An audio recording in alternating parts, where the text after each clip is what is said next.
Me desperté en la cama de un hospital. Las luces fluorescentes del techo eran demasiado brillantes, y el sonido constante del gotero marcaba el paso del tiempo. Estaba aquí por agotamiento, un diagnóstico que parecía demasiado simple para describir la realidad. No era solo el cuerpo que se había rendido. Era todo. 3 días sin visitas. 3 días sin un solo mensaje de apoyo de mi familia. Ni una llamada, ni una pregunta. Solo un mensaje de texto de Iván, mi hermano. ¿Aún puedes cubrir el pago de mi coche? Sentí una frialdad profunda. No decepción, porque eso implicaría que esperaba algo más. No, esto era más como el vacío que queda cuando finalmente aceptas la verdad. No era parte de una familia. Solo era una fuente de dinero. Recuerdo que cuando les envié un mensaje desde urgencias, había intentado mantenerlo ligero. Solo para que sepáis, estoy en el hospital. Me desmayé en el trabajo. Pero todo bien. Me están poniendo suero. Os quiero. Esperaba que alguien llamara. Que alguien al menos respondiera con un ¿estás bien? Pero no. Silencio absoluto. Salí del hospital al 4.º día. La enfermera me miró con una sonrisa cansada. Descansa. Nada de trabajo por al menos una semana. Asentí, pero sabía que eso era imposible. Mi vida no me permitía descansar. Regresé a mi pequeño apartamento en Valladolid. El zumbido constante del frigorífico era el único sonido familiar. Hice café, me senté junto a la ventana y observé las nubes grises que se acumulaban en el cielo. Mi teléfono no dejaba de vibrar. Mensajes. Facturas. Peticiones. Ninguna pregunta por mí. Solo demandas. Recuerdo una noche, cuando tenía 10 años. Mi madre entró en mi habitación y dijo, Rubén, cariño, tu hermano está llorando. Mamá tiene migraña, ¿podrías mecerlo un rato? Eres el responsable, tú puedes manejarlo. Tenía 10 años. Y ese fue el comienzo. El inicio de ser el responsable. De ser el fuerte. De ser el que siempre tenía que manejarlo todo. Y cuanto más daba, más tomaban. Pero ahora, mirando el cielo gris desde mi ventana, sentí algo romperse dentro de mí. No era tristeza. No era enojo. Era algo más frío, más firme. Tomé mi teléfono, ignoré todos los mensajes de mi familia y escribí solo una frase en mi aplicación de notas. No me aman. Solo dependen de mí. Y eso cambió todo. Los días se convirtieron en una cadena interminable de mensajes vacíos. Mi teléfono vibraba sin cesar, pero ninguno de esos mensajes era para preguntar cómo estaba. No había un ¿cómo te sientes?, ni un ¿necesitas algo? En su lugar, solo había recordatorios fríos y calculados. Mi madre, no olvides el pago de la luz, vence el viernes. Luego, otro mensaje, vi un suéter precioso en oferta, ¿podrías enviarme 50 euros? Después, mi padre, la hipoteca está por vencer, no te retrases. E Iván, mi hermano menor, hermano, ¿vas a hacer el pago del coche o qué? Ahí estaba todo, resumido en esas palabras. No era una persona para ellos. No era su hijo, ni su hermano. Era una fuente inagotable de dinero. Y ahí, en mi pequeño apartamento, aún oliendo a desinfectante del hospital, sentí como si algo dentro de mí se rompiera, o tal vez se liberara. Recordé cómo había empezado todo esto. No fue de un día para otro. No. Fue un proceso lento, una serie de pequeñas renuncias que acumulé a lo largo de los años. Todo comenzó con favores inocentes. Ayuda a Iván con su tarea, eres el mayor, eres el responsable. Luego fueron las noches cuidando de él porque mamá tenía migrañas y papá estaba agotado después del trabajo. A los 16, mientras mis amigos salían a divertirse, yo estaba trabajando medio tiempo para ayudar a cubrir las cuentas. A los 18, mientras otros soñaban con la universidad, yo ya estaba trabajando a tiempo completo para pagar mi propia matrícula y, al mismo tiempo, enviar dinero a casa. Porque siempre había una emergencia, siempre había una necesidad. Y siempre era mi responsabilidad solucionarlo. Los años pasaron, pero la dinámica nunca cambió. Iván dejó la universidad porque no era su camino. Mis padres, en lugar de empujarlo a ser responsable, simplemente me miraron a mí. Él necesita tiempo para encontrarse, tú tienes un buen trabajo, puedes ayudar. Y ayudé. Siempre ayudé. Porque eso es lo que hacían los buenos hijos, ¿verdad? Pero ahora, sentado en ese pequeño apartamento, rodeado de paredes que parecían acercarse, entendí la cruda realidad. No era un buen hijo. No para ellos. No era un hijo en absoluto. Era su cajero automático, su red de seguridad. Un recurso, no una persona. Decidí hacer algo que nunca había hecho antes, pensar en mí. No en ellos, no en sus necesidades, no en sus problemas. En mí. Saqué una libreta y comencé a hacer una lista. Cada euro que había pagado por ellos. Cada factura que había cubierto.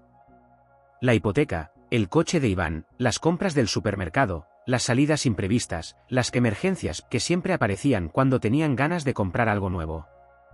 Los números crecían en la página. 1000 euros aquí, 500 allá, 200 para un curso de diseño que Iván nunca terminó. 300 para la terapia que mi madre necesitaba, pero que en realidad era una suscripción a un servicio de streaming que ella quería. Cuando terminé de sumar, el total era obsceno. Más de 20.000 euros en 3 años. 20.000 euros que podrían haber sido míos. Que podrían haber sido un viaje, un curso de especialización, una inversión en mi futuro. Pero no. Los había gastado en ellos. En mantenerlos cómodos mientras yo apenas sobrevivía. Las lágrimas llegaron sin aviso. Pero no eran lágrimas de tristeza. Eran de rabia, de impotencia, de una furia que había estado acumulándose por años. Me sentí estúpido. ¿Cómo no lo había visto antes? ¿Cómo había permitido que me redujeran a esto? A un cajero automático, a un soporte financiero disfrazado de hijo. Pero no más. No esta vez. Tomé una decisión allí mismo. Ya no pagaría más. No respondería más a sus exigencias. No sería más su salvavidas.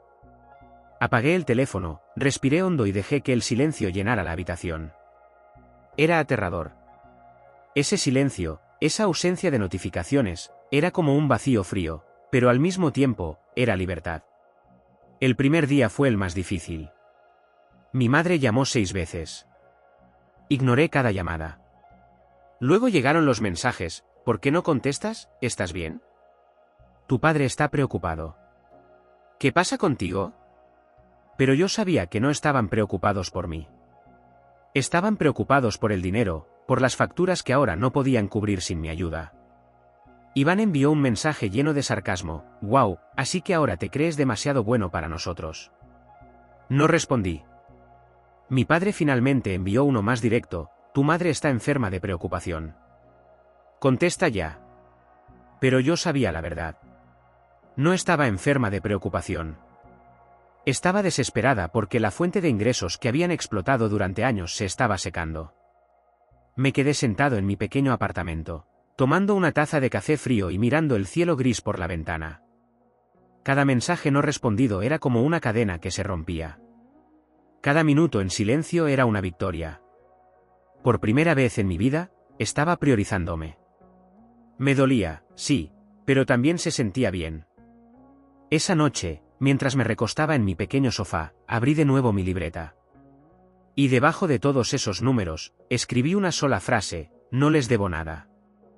Cerré la libreta, dejé el móvil apagado y me dormí en el silencio más profundo y reparador que había sentido en años. Los días siguientes fueron una mezcla extraña de calma y ansiedad. Por un lado, el silencio era casi irreal. Mi teléfono, que solía vibrar sin parar con mensajes de mis padres y de Iván, ahora descansaba mudo sobre la mesa. No había recordatorios de facturas, no había solicitudes de dinero, no había comentarios pasivo-agresivos disfrazados de preocupación. Por otro lado, cada vez que sonaba un auto afuera o alguien llamaba a la puerta, mi corazón daba un vuelco. ¿Y si venían a buscarme? ¿Y si se presentaban para hacerme sentir culpable? Pero nada de eso sucedió. Solo el eco del silencio y una extraña sensación de vacío, como si algo enorme hubiera desaparecido de mi vida. Decidí llenar ese vacío. Ordené mi pequeño apartamento, guardé las cosas que no necesitaba, dejé que el espacio respirara. Me preparé un café y me senté junto a la ventana, mirando las hojas caer lentamente desde los árboles del parque de enfrente. Por primera vez en mucho tiempo, no había nada que hacer, nadie a quien rescatar, nadie que me necesitara para pagar sus errores. Pero la paz no duró mucho. Al tercer día, el teléfono volvió a sonar. Lo ignoré al principio, pero las llamadas no paraban. Finalmente, miré la pantalla. Era mi madre. Luego mi padre. Luego Iván. Dejé que sonaran. Pero entonces llegó un mensaje de texto. Rubén, por favor, responde. Es urgente. Tu madre no se siente bien. Sentí un nudo en el estómago. Mis dedos temblaban mientras leía el mensaje una y otra vez. Pero algo en mí, algo que había cambiado en esos días de silencio, me hizo dudar. ¿De verdad estaba enferma? ¿O era otra de sus estrategias para hacerme sentir culpable? Sabía cómo funcionaban, cómo usaban el miedo y la culpa como herramientas para controlarme. Pero ¿y si esta vez era real? No podía arriesgarme. Tomé el teléfono y marqué. Mi padre contestó al segundo timbrazo, su voz tensa y quebrada. Rubén, gracias a Dios. Tu madre está muy mal. El médico dice que es por estrés. No quiere comer, apenas se levanta. Necesita verte, hijo. Mi corazón latía con fuerza. La imagen de mi madre, pálida y débil, surgió en mi mente. Y por un instante, olvidé todo. Olvidé las mentiras, las manipulaciones, las deudas. Solo quedaba el miedo. Estoy yendo, murmuré, ya buscando las llaves. Me subí al coche y conduje casi sin pensar, el corazón acelerado, las manos apretando el volante. Cuando llegué, la casa estaba en silencio. Mi padre abrió la puerta, su rostro cansado y pálido. Está en la cama, dijo, haciéndose a un lado. Entré al pequeño cuarto y la vi. Mi madre estaba recostada, envuelta en una manta, los ojos entreabiertos. Cuando me acerqué, me miró y una débil sonrisa apareció en su rostro. Rubén, susurró. Sabía que vendrías. Me senté junto a la cama, tomando su mano. Estaba fría, frágil. Mi padre se quedó en la puerta, observándonos en silencio. Iván apareció por el pasillo, apoyado contra la pared, mirando el suelo. El silencio era espeso, pesado. Lo siento tanto, murmuró mi madre, con la voz débil. No quise que te sintieras solo, solo que, las cosas son tan difíciles. Las lágrimas brotaron de mis ojos antes de que pudiera detenerlas. Porque, a pesar de todo, era mi madre. Y verla así, débil, derrotada, me desgarraba por dentro. Todo estará bien, mamá, mentí, acariciando su mano. Solo tienes que descansar. Pasé las siguientes horas allí, sentado a su lado, escuchando su respiración pausada, vigilando cada movimiento. Nadie dijo mucho. Iván entraba y salía, su rostro tenso. Mi padre daba vueltas por la casa, sus pasos ecoando en el pasillo. Cuando finalmente decidí marcharme, mi madre me miró, sus ojos tristes. Prométeme que no nos dejarás, Rubén. Que siempre estarás aquí. No respondí de inmediato. Porque la verdad era un nudo en mi garganta. ¿Podría seguir soportando esto? ¿Podría seguir viviendo solo para mantenerlos a flote? Pero sus ojos, esos ojos que habían sido los primeros que vi en la vida, esos ojos que alguna vez me consolaron, me rogaban. Claro, mamá, murmuré, aunque algo dentro de mí se rompía. Salí de la casa sintiendo el peso de una cadena invisible alrededor de mi cuello. Pero también sabía que algo había cambiado. Que, por mucho que quisiera ser el hijo perfecto, el hermano perfecto, ya no podía seguir cargando con todo. No sin perderme a mí mismo. Y mientras caminaba hacia mi coche, sentí una mezcla extraña de alivio y miedo. Porque, aunque había vuelto, una parte de mí sabía que esta vez era diferente. Que ya no estaba dispuesto a sacrificar mi vida por mantener las suyas. Que algo dentro de mí había despertado. Y esa parte no estaba dispuesta a volver a dormir. Los días siguientes fueron una mezcla extraña de silencios incómodos y pequeños gestos de reconciliación. Mi madre seguía en la cama, su figura frágil y su voz débil, siempre susurrando palabras de arrepentimiento. Mi padre intentaba mostrarse atento, trayéndole agua, ayudándola a sentarse. Y mi hermano Iván, siempre observando desde el pasillo, su mirada esquiva, como si evitara encontrarse con la mía. Yo iba todos los días después del trabajo. Llevaba alimentos, revisaba que todo estuviera en orden, intentaba ayudar en lo que podía. Pero en el fondo, sentía que algo estaba mal. Cada vez que mi madre decía lo siento, hijo. No queríamos hacerte daño, algo dentro de mí se tensaba. Porque recordaba sus palabras cuando estaba en el hospital y nadie vino a verme. Recordaba los mensajes de texto pidiendo dinero, pero sin preguntar cómo estaba. Sin embargo, me obligaba a sonreír, a fingir que todo estaba bien. Quería creer que mi familia había cambiado, que esta crisis había sido un punto de inflexión. Pero esa esperanza se desgastaba con cada día que pasaba. Una tarde, mientras lavaba los platos en la cocina, escuché la voz de mi madre hablando en el pasillo. Hablaba por teléfono, su tono suave, casi alegre. Sí, me siento mucho mejor. No, no fue nada grave. Solo un pequeño susto. Hice una pausa, mis manos todavía sumergidas en el agua jabonosa. Mi corazón comenzó a latir más rápido. No podía ser. Rubén está aquí, sí, ha estado muy atento. Pobrecito, siempre tan responsable. Sentí un nudo en la garganta. ¿Era esto otro juego? ¿Otra manipulación? Terminé de lavar los platos y regresé al salón, pero mi madre ya había colgado el teléfono. Me miró y sonrió débilmente. ¿Todo bien, hijo?, preguntó con esa voz suave y temblorosa. Asentí, pero mi mente era un torbellino. Al día siguiente, volví con una manta nueva para ella, suave y de color gris claro. Quería pensar que estaba haciendo algo bueno, que estaba cuidando de mi madre. Pero la duda seguía ahí, creciendo como una sombra. Luego, una tarde, mientras organizaba las medicinas en su mesita de noche, noté algo extraño. Las pastillas que se suponía debía tomar estaban casi intactas. La caja apenas había sido abierta. Me quedé mirando el blister, los pequeños comprimidos perfectamente alineados. Y de repente, las piezas empezaron a encajar. Salí de la habitación, mi corazón latiendo con fuerza. Caminé por el pasillo hasta el salón, donde Iván estaba viendo la televisión. Iván, dije, tratando de mantener mi voz tranquila, ¿mamá está tomando sus medicinas?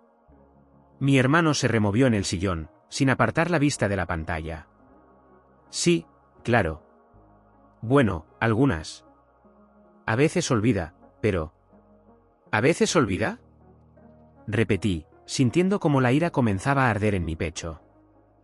Iván finalmente me miró, pero había algo en su expresión, una mezcla de vergüenza y desafío. No te pongas así, Rubén. Ya sabes cómo es mamá. Se preocupa mucho. ¿Preocuparse? Solté una risa amarga. ¿Preocuparse? ¿O es que simplemente está fingiendo? El silencio se hizo pesado. Iván se puso de pie, su rostro endurecido. ¿Y qué importa?, dijo finalmente, cruzando los brazos. Ella solo quería que volvieras. No parabas de ignorarnos, de actuar como si no fuéramos nada. Mi mente dio vueltas. ¿Esto había sido una trampa desde el principio? ¿Todo había sido una actuación? Mi madre, su debilidad, sus lágrimas, sus palabras de arrepentimiento, ¿todo era mentira? Sin decir nada más, salí de la casa. Caminé por la calle, el frío del anochecer golpeándome el rostro, pero apenas lo sentía. Mi respiración era rápida, entrecortada, y mi mente se inundaba de recuerdos. Cada sacrificio, cada vez que había puesto sus necesidades por encima de las mías, cada vez que me hicieron sentir culpable por querer vivir mi propia vida. Estaba enojado. No, más que eso. Estaba furioso. Furioso por haber caído de nuevo, por haber creído en su juego. Por haber dejado que me atraparan con sus palabras y su falsa preocupación. Pero sobre todo, estaba furioso conmigo mismo, por seguir queriendo su aprobación, por seguir esperando que cambiaran. Esa noche, regresé a mi apartamento y me dejé caer en el sofá. El silencio era ensordecedor. Mi teléfono comenzó a vibrar. Mensajes de mi madre, de mi padre, de Iván. Todos diciendo lo mismo. Lo sentimos, Rubén. No queríamos hacerte daño. Pero esas palabras, esas mismas palabras, se sentían huecas. No respondí. No había nada más que decir. Pasaron los días, y el silencio se hizo mi único refugio. Dejé de contestar sus llamadas, dejé de responder sus mensajes. Me concentré en mi trabajo, en mí mismo. Volví a leer, a caminar por el parque, a descubrir esa libertad que una vez había sentido. Pero esta vez, era diferente. Esta vez, no era una pausa temporal. Esta vez, era una despedida. Una tarde, mientras caminaba por el parque, sentí el sol en el rostro, el aire fresco en mis pulmones. Y sonreí. Porque por primera vez en mucho tiempo, sentí que volvía a ser yo. Que no era solo una extensión de sus problemas, una solución a sus crisis. Era Rubén. Soy el dueño de mi vida. La semana siguiente fue un torbellino, pero esta vez, no para mí. Mis padres intentaron todo para hacerme volver. Llamadas, mensajes, incluso visitas inesperadas a mi apartamento. Al principio, ignoré cada intento. Sabía que cualquier conversación terminaría en manipulaciones, lágrimas fingidas y promesas vacías.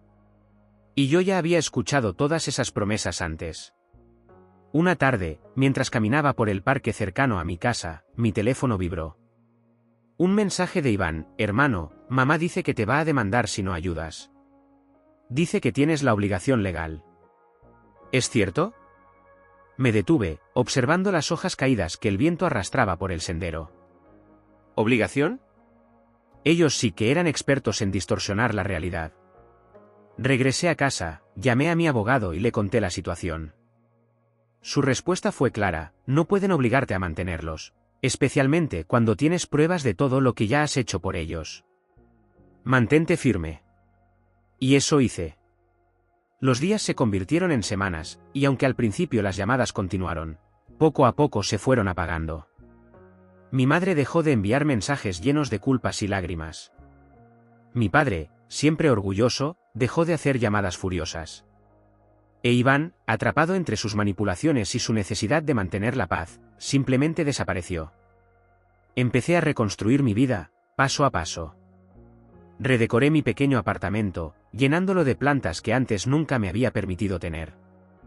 Salí más, conocí a gente nueva, redescubrí pasatiempos que había abandonado hacía años. Un día, mientras caminaba por el mercado, me encontré con la señora Carmen, una vecina de mis padres. Al verme, me sonrió y dijo: tu madre me dijo que ya no les hablas. Dice que les diste la espalda. Sonreí, una sonrisa tranquila y segura. Les di la espalda a sus mentiras y manipulaciones. Pero no me fui de la familia. Ellos se fueron de mí. Esa noche, mientras preparaba la cena, recibí un mensaje inesperado de Iván: hermano, lo siento. Mamá y papá no cambian. Te extraño. ¿Podemos hablar? Lo pensé por un momento, mi dedo suspendido sobre la pantalla, y finalmente respondí: claro, pero esta vez, no más mentiras. Iván y yo nos vimos unos días después en una pequeña cafetería. Él se veía nervioso, como alguien que ha estado guardando un secreto durante demasiado tiempo. Al sentarnos, me miró a los ojos y dijo: no tienes idea de lo difícil que ha sido. Mamá me culpa de que te hayas alejado. Papá dice que soy débil por no poder hacer que vuelvas. Sonreí, pero no con amargura, sino con una especie de comprensión. Iván, ellos siempre necesitan un culpable. Antes era yo. Ahora eres tú. Pero no tienes que jugar ese papel. Iván asintió, los ojos vidriosos. No quiero ser como ellos. No quiero vivir manipulando a la gente para conseguir lo que quiero. Lo miré con ternura. Entonces no lo hagas. Eres libre, Iván. Igual que yo. Nos quedamos allí, hablando durante horas. Por primera vez en años, me sentí verdaderamente cercano a mi hermano. No como el niño que siempre había protegido, sino como un adulto que entendía el dolor de crecer en una familia que solo sabía amar con condiciones. Cuando volví a casa esa noche, mi teléfono vibró con un nuevo mensaje. Era de mi madre: espero que seas feliz, Rubén. Nos abandonaste. La leí, pero no sentí ni ira ni tristeza. Solo una profunda paz. Porque esta vez, mi respuesta fue clara y definitiva. No los abandoné. Solo dejé de sacrificarme para complacerlos. Les deseo lo mejor. Bloqueé su número y dejé el teléfono a un lado. Salí al balcón, dejando que la brisa fresca de la noche acariciara mi rostro. Miré las luces de la ciudad, y por primera vez en mucho tiempo, sonreí. Yo ya no era el salvavidas de nadie. Era libre.